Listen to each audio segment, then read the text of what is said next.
Just a follow-up. Of course, dahil po magkakasunod din yung mga cases filed against those senators na part ng majority, there are concerns na baka mamaya tinatarget na ng administration yung Senate majority.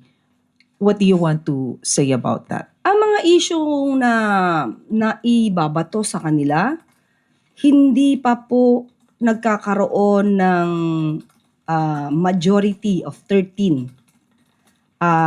Ito po ay na-issue na. Katulad po nung kay Senator Marcoleta. Ito naman po ay sa kanya mismo nanggaling.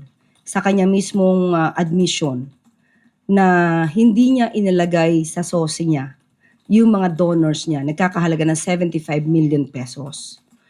Ito naman ay dahil sa pagiging mapanuri ng iba nating mga kapatiran dito sa media na siyang nagpusisa, nagkaroon ng pagsuri kung bakit hindi nagtutugma yung SALN at ang SOSE. Hindi ito nanggaling sa administrasyon at si Senator Marcoleta mismo ang mga nagbigay ng impormasyon kung sino-sino ba ang kanyang mga donors. Ang isa sa pinangalanan niya ay si Mike Defensor.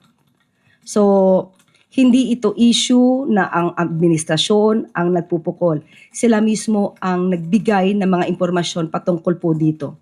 At kung may pag-iimbestiga mang gagawin ng ombudsman, ito po ay hindi panghihimasukan ng administrasyon. Ang patungkol naman po kay Senator Jinggoy, still, hindi pa naman po nabubuo yung 13 na majority nung ito ay naipupukol sa kanila. Hindi lamang sa kanya. Marami po dito ang nabibigyan ng mga issues. So, hindi po ito dapat maiugnay sa administrasyon dahil ito po ay matagal ng issue bago pa po nagkaroon ng 13 na miyembro ng majority.